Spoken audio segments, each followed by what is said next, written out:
All India परिसंघ के page पर आप तमाम साथियों का बहुत बहुत स्वागत है और क्रांतिकारी जय भीम। साथियों, यह जो किसान आंदोलन चल रहा है देश में, इस आंदोलन का 7 महीना जो है पूरा हो गया और आज भी किसान अपनी मांगों को लेकर डटे हुए हैं, पूरी तन्मयता से डटे हुए। आज जब किसान आंदोलन के 7 महीने पूरे हो गए, ऐसे समय में हमें लगा कि किसी एक ऐसे महत्वपूर्ण व्यक्ति से बात करनी चाहिए और हमारे फेसबुक पेज पर लाना चाहिए जो व्यक्ति इस आंदोलन की आवाज बन गया, जो व्यक्ति हमारे लिए बहुत महत्वपूर्ण है, पूरे देश और समाज के लिए बहुत महत्वपूर्ण है, जो प्रेरणा स्रोत है। इनको बहुत लोग सोशल मीडिया सेंसेशन भी कहते हैं, पर हमारे लिए एक ऐसी यूथ है जो आज इस पूरे देश के यूथ की आवाज है, खास तौर पर उन युवाओं की आवाज है जिन्होंने इस देश में जो चल रही अव्यवस्थाएं हैं, चाहे बेरोजगारी का सवाल हो, चाहे किसान आंदोलन का सवाल हो, चाहे महंगाई का सवाल हो, उन तमाम मुद्दों पर मुखरता से अपनी बात की है और सोशल मीडिया की ताकत का भी एहसास कराया। हमारे साथ आज जुड़ी हुए हैं हमारे परिसंघ के पेज पर पूनम पंडित, जो किसी परिचय की मोहताज नहीं है, लगातार किसान आंदोलन की आवाज बनी हुई है। आज हमने उनसे आग्रह किया कि हमारे पेज पर जुड़े, चूंकि परिसंघ खुद ही इस आंदोलन से जुड़ा हुआ है और आपका इस आंदोलन में आना पूनम बहुत बहुत स्वागत है। हमारे लिए अच्छी बात है कि हमारे लोग भी जान पाएंगे और समझ पाएंगे। सबसे पहले पूनम, हम लोग यह समझना चाहते हैं, यह जो पूरा हमारा जो परिसंघ है, पूरे देश में संगठन फैला हुआ है और अभी पूरा देश और पूरी दुनिया आपको सुन रहे हैं, देख रहे हैं। हम लोग यह समझना चाहते हैं पूनम कि एक युवा का, आप जैसे एक युवा है, आपका इस आंदोलन में जुड़ना क्यों जरूरी है और आप जैसे, हम जैसे युवाओं को इस आंदोलन से क्यों जुड़ना चाहिए? सबसे पहले तो तहे धन्यवाद करती हूँ परिसंघ पेज का, परिसंघ परिवार का, जो एक सभी समाज को एक रखता है, एक जोड़ता है। दिल से धन्यवाद और सैल्यूट करती हूँ आपके पेज को, आपके परिवार को। देखिए, मेरा जुड़ने का जो मेन मोटिव था, मेरा कोई एक मकसद नहीं था। पहले जब मैं आई आंदोलन में तो मेरा कोई मकसद नहीं था, मैं ऐसे ही देखने आई, जैसे सभी लोग देखने के लिए आते। और एक भाई ने माइक लगा दिया तो बात सभी को मेरी अच्छी लगी, बुजुर्गों का आशीर्वाद मिला, युवाओं का साथ मिला, महिलाओं का बहुत सारा प्यार मिला, तो वो आवाज को बुलंद कर दिया देश की जनता ने। तो मेरा जो अब है मेन मकसद आंदोलन से या देश हित में किसी भी कार्य से जुड़ने का, मेरा ये मकसद है कि किसी भी कार्य में अगर किसी नारी शक्ति का सहयोग होता है तो वो पूर्ण रूप से पूरा का पूरा काम होता है, पूरा उसको समर्थन मिलता है देश का, देश की जनता का। जब किसी महिला का सहयोग होता है, कोई भी आंदोलन आप उठा लीजिए या देश हित में कोई लड़ाई उठा लीजिए, कोई भी बात आप उठा लीजिए, तो उसमें महिलाओं का सहयोग होना बहुत ज्यादा जरूरी है और उससे एक मजबूती मिलती है।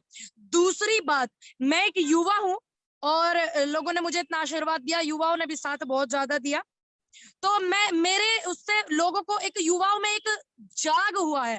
जैसे देखते ना आप लोग कितने युवा जुड़े हैं, युवाओं का पहले आंदोलन में शुरुआत थी कितना वो था, अब कितना वो है। अब सभी बोलते हैं, बोलना चाहिए। मैं सभी से बार बार रिक्वेस्ट करती हूँ कि सभी को बोलना चाहिए, अपनी आवाज को बुलंद रखिए। किस किस की आवाज को रोकेंगे ये लोग? तो इसलिए मेरा एक युवा के उससे भी दूसरा लोकतंत्र को बचाने की लड़ाई है। और अगर आज किसान आंदोलन चल रहा है, अगर आज इसमें आंदोलन में, ये हमारा दुर्भाग्य है कि हमारे जितने भी स्वतंत्रता सेनानी और आंदोलनकारी आज हमारे बीच नहीं है, समय के अनुसार वो जा चुके हैं। अगर आज बाबा साहब जैसे लोग होते तो वो आंदोलन का समर्थन करते, वो सरकार को बचाने में नहीं लगे रहते, वो संविधान को बचाने में लगे रहते। चौधरी चरण सिंह जैसे लोग संविधान को बचाते, किसान आंदोलन को सहयोग करते। सभी की उसमें सहयोगी बहुत जरूरी है। तो आज ये हमारा दुर्भाग्य है कि ऐसे ऐसे लोग हमारे बीच में नहीं है। बाकी जो और लोग हैं जो किसान आंदोलन को सहयोग करते हैं, जनता की आवाज बनते हैं, युवाओं की आवाज बनते हैं, महिलाओं की सुरक्षा की आवाज बनते हैं, ऐसे ऐसे लोग आए हुए हैं। बाकी एक कमी होती है ना किसी चीज की, जैसे अन्ना हजारे जी हैं, तो हम लोगों को उनसे कितनी उम्मीद थी, देश को इतनी उम्मीद थी जब उन्होंने कहा था कि मेरा 15 तारीख को आखिरी अनशन होगा किसान आंदोलन के फेवर में। बशर्ते पता नहीं क्या हुआ कि उन्होंने अनशन नहीं किया, आंदोलन में सहयोग नहीं किया, समर्थन नहीं किया। तो हमें उनसे भी उम्मीद थी क्योंकि बड़े आंदोलनकारी हैं वो। अगर इस जगह पे हमारे छोटू राम जी, चौधरी चरण सिंह जी और बाबा साहब होते तो वो किसी की परवाह नहीं करते, वो राजधर्म निभाते। राजधर्म निभाना सबसे बड़ा होता है, राजधर्म को मानना सबसे बड़ा होता है। सबसे बड़े सर्वोच्च जो होता है वो राजधर्म होता है, ना कोई जाति होती ना कोई धर्म होता। राजधर्म का पालन सभी को करना चाहिए, चाहे वो सत्ताधारी भी है, चाहे वो विपक्ष भी है, चाहे मेरे जैसे लोग भी हैं, तो राजधर्म का पालन करना चाहिए। मेरा आंदोलन में सहयोग करना मेरा ये मेन मोटिव है। बाकी मैंने एक चीज देखी, बड़ी खली मुझे ये चीज। मैं लखनऊ में आई हुई हूँ, आपको पता है जैसे कि संयुक्त किसान मोर्चा का होता कि 26 तारीख को अपने अपने राज्यों में ज्ञापन दिया जाएगा। जो हमारी उत्तर प्रदेश की राज्यपाल है आनंदीबेन जी, हमने उनको ज्ञापन दिया, और यहाँ पे और भी किसान लोग आए और तो उनको उनसे मिलने नहीं दिया। हम लोग वहां पे अंदर एंटर कर पाए क्योंकि हम लोग पहले गए थे, तो हम लोगों को एंटर करने दिया है। वो किसी कारणवश वो एंटर नहीं कर पाए बहुत सारे लोग, तो बाहर गेट पे आकर के ज्ञापन लेना चाहिए था। बाकी मेरे को तो अंदर एंटर कर लिया था, चलिए। लेकिन बताया जा रहा है कि राष्ट्रपति जी का कोई प्रोग्राम है, तो उस विषय में वो बिजी है। मैंने लखनऊ में एक अहम चीज देखी, जो कोरोना की वैक्सीन है। देखिए, जो कोरोना की वैक्सीन है उसमें क्या हो रहा है, देश के हित में वैक्सीन, जब भी कोई महामारी आती है, देश के ऊपर कोई आफत आती है, तो सरकार को फ्री कर देनी चाहिए। जैसे कि ये पैसे दे दे के लगवा रहे थे, अब चलो फ्री हो गई है, अच्छी बात है। एक चौराहे पे इतने बड़े बड़े होर्डिंग लगे हुए हैं, मोदी जी धन्यवाद फ्री वैक्सीन देने के लिए। ठीक, मुख्यमंत्री जी का, हमारे योगी आदित्यनाथ जी का, और प्रधानमंत्री जी का। अरे प्रधानमंत्री जी का वैक्सीन का क्रेडिट ले रहे हैं। अब उससे पहले जब महामारी खूब सारी आई थी, आपने भी देखा, तो प्रधानमंत्री जी का कोई होर्डिंग नहीं आया था। देश के साथ भावना व्यक्त करने के लिए भी कोई होर्डिंग नहीं था, और वैक्सीन के प्रचार में इतने होर्डिंग है। जब लोग कोरोना महामारी से मर रहे थे, लाशें तैर रही थी, जब कोई उनका ट्वीट या कोई वो नहीं आया था। आपने भी देखा होगा, ओम जी, आप बहुत समय से मेरे से बहुत सीनियर हैं, आप इस चीज से जुड़े हुए हैं, तो कोई भी नहीं आया था, ना एक होर्डिंग तक नहीं है, इतने लोगों के साथ ना अपनी सहानुभूति जताना। लेकिन मैंने लखनऊ में देखा, फ्री वैक्सीन के होर्डिंग इतने बड़े बड़े लगे हुए। तो मेरा ये मानना है कि देखिए, देश को पता तो लग जाएगी किसी ने वैक्सीन दी है, सरकार ने फ्री करी, ये चीज तो देश को पता लग जाएगी, इसमें कोई वो नहीं अपने प्रचार प्रसार की। तो मैं ये पूछना चाहती हूँ सरकार से, नरेंद्र मोदी जी से, जो अपना ये होर्डिंग लगवाए हैं, कि अपने पैसों से लगवाए? लाखों करोड़ों रुपए खर्च होते हैं। मैं तो लखनऊ में आई हूँ, इतने इतने बड़े बड़े होर्डिंग लगाए हुए हैं भाई। तो मैं ये पूछना चाहती हूँ कि ये उन्होंने अपनी सैलरी में से लगवाए हैं होर्डिंग, या जनता के उससे लगवाए हैं, टैक्स से, या उनको किसी ने दान दिया है, या जो कोरोना में हेल्प आई थी, देश की जनता ने हेल्प करी थी, उससे लगवाया है? तो मेरा ये सवाल है बड़ा, उनको जवाब देना चाहिए कि ये होर्डिंग किसके पैसे से लगे हुए। पूनम जी, आपने एक बड़ी महत्वपूर्ण बात कही कि जो है बाबा साहब अगर आज होते तो इस आंदोलन के साथ खड़े होते। बिल्कुल बिल्कुल साथ खड़े होते।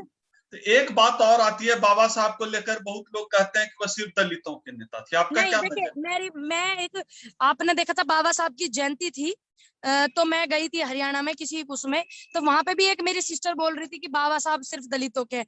ये बिल्कुल गलत है कि वो दलितों के हैं। बाबा साहब देश के हैं, बाबा साहब को सभी मानते हैं, सभी वर्गों के लोग बाबा साहब को मानते हैं। कुछ लोग हैं, जैसे ये है सत्ताधारी, इन्हें कितने दिन पहले याद आई थी बाबा साहब की वो मनाने के लिए, पुण्यतिथि या जन्मतिथि, क्या कभी मनाया इन्होंने?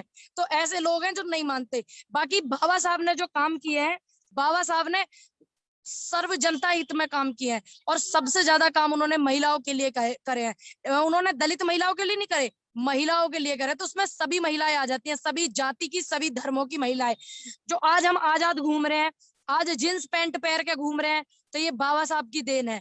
और नहीं तो कुछ लोग मनुस्मृति की नीतियों पे चलने वाले लोग हैं, तो वो महिला को क्या समझते हैं आपको भी पता है। और एक अभी मध्य प्रदेश का बिल्कुल हाल ही में मामला सामने में आया है, बीजेपी के नेता है, उन्होंने अपनी बच्ची का वो कर दिया बलात्कार, आपने देखा होगा, भी उस पे चल रहा है सोशल मीडिया पे। तो जो लोग अपनी बच्ची को ना बख्शे, तो वो भेड़िए क्या औरत की इज्जत करेंगे, क्या औरत का सम्मान करेंगे? देखिए सोशल मीडिया पे कितना ट्रेंड चल रहा है उनका। मध्य प्रदेश में बीजेपी की सरकार है, बीजेपी के नेता है वो, ठीक है, अपनी गुड़िया का उन्होंने बलात्कार किया, ये मुद्दा सामने आया है सोशल मीडिया पर, आपने देखा होगा शायद, मैंने देखा था पेज पे, और न्यूज में एक न्यूज थी उसमें आ रहा था।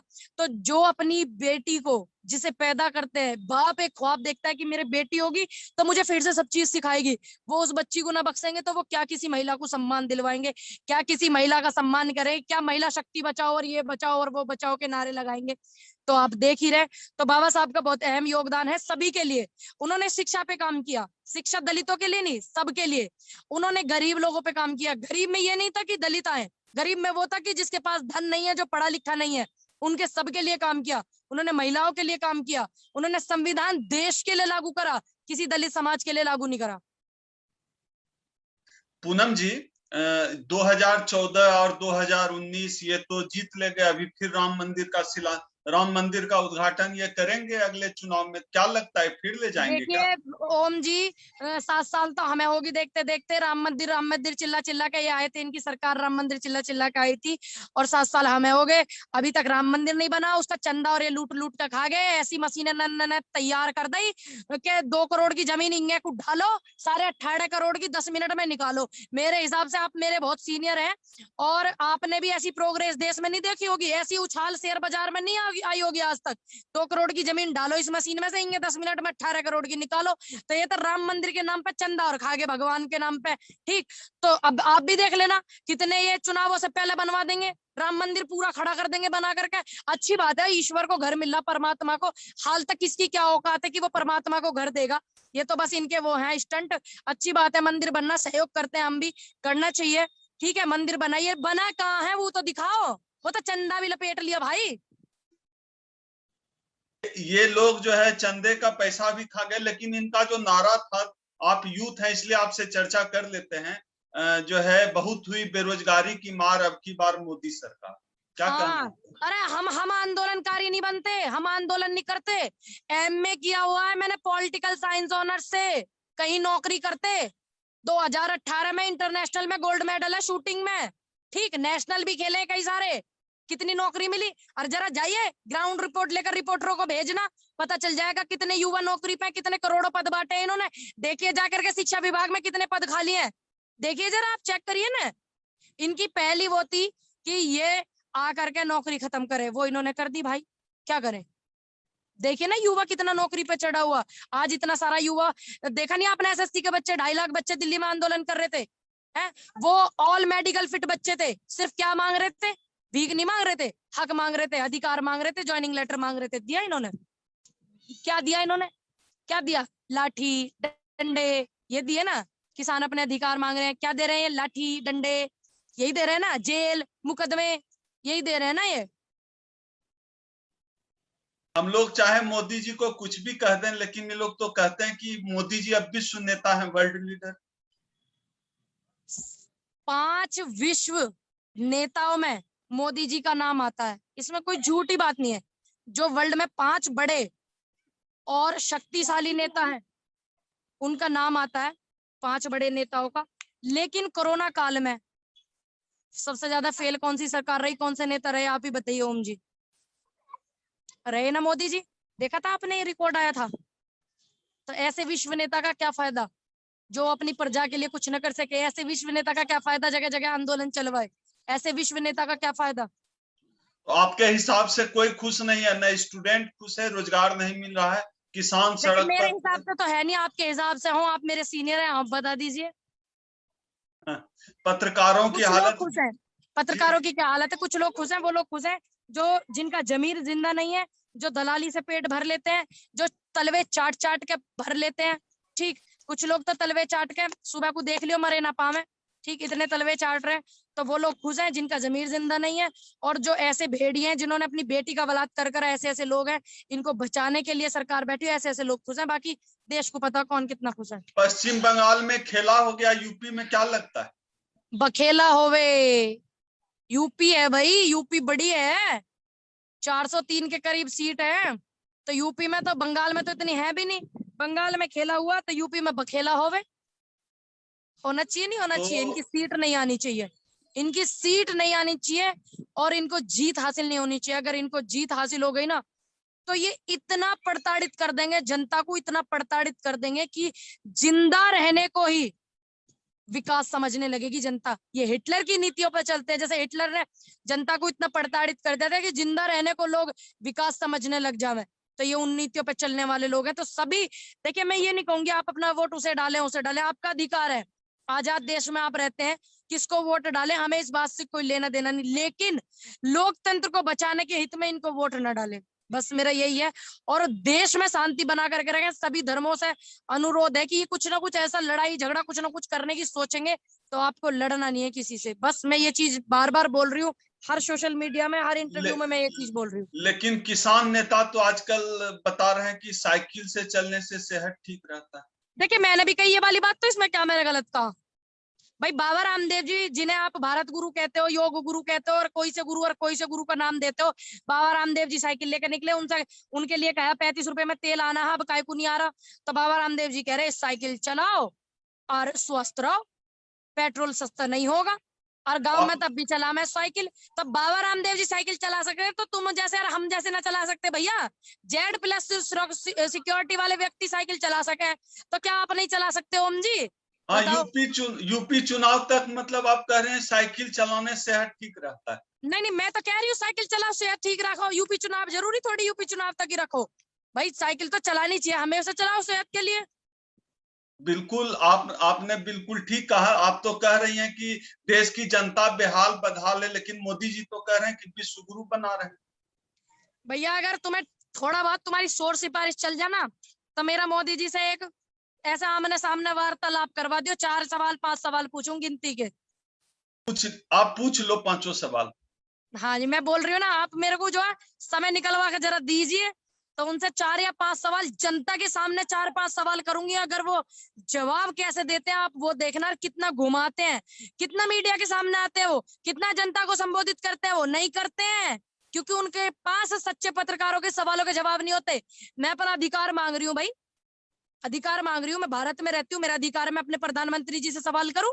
जरूरी है एक पत्रकार ही सवाल कर सकते हैं? हम अपना अधिकार मांग रहे हैं, जरा करिए कुछ सेटिंग, प्रधानमंत्री जी से बैठ करके सवाल करेंगे, देश देखेगा, जनता देखेगी कि प्रधानमंत्री जी इतनी पावर में होने के बाद देश की एक बेटी ने अपना अधिकार मांगा, 25 साल की लड़की सवाल करना चाह रही है। देखिए मोदी जी कैसे सवाल के जवाब देते हैं। इनको 56 इंच वाला बताते हैं तो आप कह रही हैं डरपोक। देखिए 56 इंच वाला सीना जो आपने नापा होगा इंच टेप डाल के, ओम जी मैंने नहीं नापा। दूसरी बात मैं आपको बता दूं, देश को प्रधानमंत्री वो चाहिए जो देश की जनता को खुश रख सके, सभी धर्मों के साथ एक जैसा बर्ताव कर सके, सभी लोगों के साथ एक जैसा बर्ताव कर सके, और उद्योगपतियों को ना सहारा देके देश के गरीब मजदूर किसानों को सहारा देवे, उनकी आवाज को बुलंद करें, ना कि उद्योगपतियों की गोदी में जाकर के बैठे। ऐसे प्रधानमंत्री चाहिए हमें देश के, ऐसे नीचे 56 इंची का सीना। अरे भैया 56 इंची का तो तुम्हारे सलमान खान के भी हैंगे, हमारे गांव में भी हैंगे 5-7 लड़के, उनके भी हैंगे, 18 के और 20 के डोले हैंगे उनके, तो आप उन्हें बना दीजिए प्रधानमंत्री। क्या उनका 56 इंच का सीना नहीं है? क्या उनके 18-20 के डोले नहीं है? बना दीजिए प्रधानमंत्री। त्याग करिए, त्याग करने से जनता का मोह मिलता है। त्याग करिए प्रधानमंत्री पद का। जब आप नहीं देख पा रहे हैं सिस्टम को, सिस्टम फेल कर रहे हो। सिस्टम किसका है? सरकार का। सरकार किसकी है? मोदी जी की। सीधे क्यों नहीं बोलते मोदी जी की सरकार फेल है? नहीं, वो तो आप कह रहे हैं उद्योगपतियों के साथ है, लेकिन वो कहते हैं चाय बेचते थे स्टेशन पे। अब तक तो सुनी थी शराब ने बड़े बड़े घर बिगाड़े हैं, अब तो चाय वाले प्रधानमंत्री जी ने देश खराब कर दिया भैया। तो मोदी जी कहते हैं कि गरीब का बेटा है वो खुद ही तो। और आप कह रहे हैं पूनम जी एक चीज और जोड़ देते हैं एक साथ। आपने कहा आपने एमए किया, मोदी जी भी तो कह रहे हैं कि जो है इंटायर पॉलिटिकल साइंस से एमए। हाँ, कब किया? कब किया? उस टाइम पे भारत में ये डिग्री भी नहीं थी। कब किया ओम जी? उस टाइम पे थी भारत में ये डिग्री? बताइए, निकाल के देखिए रिकॉर्ड, ये डिग्री थी या नहीं थी? अब मोदी जी से कागज दिखाने के लिए कहने लग जाए कागज खो गए, ठीक। रेलवे स्टेशन पूछने लग जाए कहाँ चाय बेची, वो रेलवे स्टेशन नहीं मिलता भाई। बताइए क्या क्या क्या छुपाएंगे, क्या क्या छुपाएंगे, ये बताइए ना। तो अब मोदी मेरी जी समझ में नहीं आता, देश के प्रधानमंत्री हैं या भैया, मोदी जी झूठ बोलते हैं। पता नहीं क्यों नहीं। देखे कोई खिताब अगर बच रहा हो तो वो मोदी जी को आप दिलवा दीजिएगा झूठ का, क्योंकि वो कहते हैं मैंने 35 साल तक भीख मांगी। मोदी जी की उम्र कितनी है भैया? होगी ना 70 के आसपास। 75 76 होगा, 70। 76 हो गई ना। मोदी जी कहते हैं 35 साल तक मैंने भीख मांगी, मेरी माँ बर्तन मांजती थी। जो व्यक्ति 35 साल का होकर के भीख मांग सकता है और उनकी माता जी दूसरे घरों में काम कर सकती हैं, तो आप समझ सकते हैं कि वो कितने कमेरे होंगे और कितनी अपनी माँ से प्यार करेंगे और कितनी फिर भारत माँ से प्यार करेंगे। ठीक, 35 साल का व्यक्ति अपने घर पर परिवार को चलाने में सक्षम होता है। 35 साल का जिसका बेटा हो भाई, वो दूसरों के घर में बर्तन मांजेंगी माता जी, बताइए। हमारी तो क्या बोलते हैं, इतनी उम्र नहीं थी, 12-13 साल उम्र थी, हमारी माँ ड्यूटी करा करती, हम दूसरों के घर में बर्तन मांजना जाते, हमारी माँ ड्यूटी करती थी, हम अपनी माँ को बर्तन मांजने नहीं जान देते थे जब हमने होश संभाल लिया था, बताइए आप। तो तो आप समझ सकते हैं, मोदी जी को मतलब झूठों के सरदार का खिताब मिलना चाहिए। मैंने बताया ना, कोई बढ़िया अवार्ड हो तो आप उन्हें दिलवाइए। इससे भी भाई बड़ा सारे कोई अवार्ड अवार्ड वो लेते हैं, अभी कोरोना महामारी चली ही, यू अवार्ड का कुना लिया क्रेडिट इन्होंने, काय कुना लिया। इस क्रेडिट को थोपने के लिए क्या चल रहा था इनमें, देखा था आपने? यूपी के मुख्यमंत्री दिल्ली में थे, देखा ना क्या चल रहा, देश को पता क्या चल रहा था। थोपना चाह रहे, अपने ऊपर आंच नहीं आने देंगे। आज व्यक्ति हो तो ऐसे हो, कैमरे से नजर नहीं छुपा सकते भाई। लेकिन अभी आप इतना बोलती हैं, आप कैमरे पर, बाकी लोग भी दिशा, कितने एक्टिविस्ट गिरफ्तार हो गए, आपको क्या लगता है आपको गिरफ्तार भी कर सकते हैं? आप तो लखनऊ में हैं। अरे भैया देखो, मेरी बात सुनो, मृत्यु निश्चित है, सत्य है ना, उसे आप झुटला सकते हो ना मैं झुटला सकती हूँ। ज्यादा क्या होगा, गिरफ्तार करके मरवा देंगे, गिरवा देंगे, यही तो होगा। लेकिन आनी तो है ना, मेरे जवानी में आ जाएगी, चलिए कोई बात नहीं। लेकिन ये तो देश देखेगा कि क्या एक लड़की 25 साल की, उसकी बोली इतनी तीखी थी कि सरकार उससे इतनी भयभीत हो गई और उसको जेल में डाल दिया, बताइए। तो अगर हम ये सब चीजें सोचेंगे तो हम ना भविष्य में कभी आंदोलन कर पाएंगे, ना अपने अधिकार की आवाज उठा पाएंगे। मृत्यु निश्चित है, मैं ये सोचकर आंदोलन में हूँ। कुछ लोग मुझे वैसे भी लोग रोकते हैं, और ये तो खैर है ही। और अगर मैं ये चीज सोचने लग जाऊं तो मैं भी घर बैठूंगी। जो लाखों लोग, युवा मुझसे प्रेरित है, महिलाएं मुझसे प्रेरित है, तो भाई एक व्यक्ति ऐसा तो होना चाहिए ना जिससे लोग प्रेरित हो। तो एक बात तो तय है कि मोदी जी पूनम पंडित से डरते हैं, उनके सवालों से डरते हैं। हमारे परिसंघ का भी पंडाल लगा हुआ है गाजीपुर बॉर्डर में, और हमारे संगठन से भी देश भर से महिलाएं जुड़ी हुई हैं। तो हम जैसे लोग जो संगठन जुड़े हुए हैं, उनको किस तरह से इस आंदोलन में भागीदार होना चाहिए, और आज लोकतंत्र बचाने के लिए क्यों जरूरत है सबको जुड़ने की? देखिए, लोकतंत्र बचाने को क्यों जरूरत होती है आपको भी पता, मेरे से सीनियर है। बाकी किस तरीके से भागीदारी निभानी चाहिए, जिनके पास आप जैसे सीनियर वो हो, तो मेरी बताने की क्या जरूरत है। बाकी यही है, एकत्रित रहेंगे, सभी समाज एकत्रित रहेगा, महिलाओं का साथ जितना ज्यादा मिलेगा उतने सरकार की हड्डी कमजोर होगी, झूठे लोगों की हड्डी टूटेगी। जितना महिलाओं का सहयोग होगा, तो मैं देश भर की महिलाओं से उम्मीद रखती हूँ, उम्मीद करती हूँ कि आप मेरे जैसे युवा को सुनते हैं, साथ देते हैं, प्यार देते हैं, तो आप लोग भी आगे आइए, बोलिए, फिर देखते हैं किस किस की आवाज को रोका जाएगा। तो आखिरी सवाल पूनम जी, आप कहीं बाहर हैं, कि यह जो किसान आंदोलन चल रहा है, यह अब सिर्फ काले कानून के खिलाफ नहीं है, बल्कि लोकतंत्र और संविधान बचाने की लड़ाई होगी, संविधान को बचाने की लड़ाई हो गई। बहुत बहुत धन्यवाद पूनम जी, आपका बहुत बहुत धन्यवाद धन्यवाद, आप परिसंघ के पेज से जुड़ी।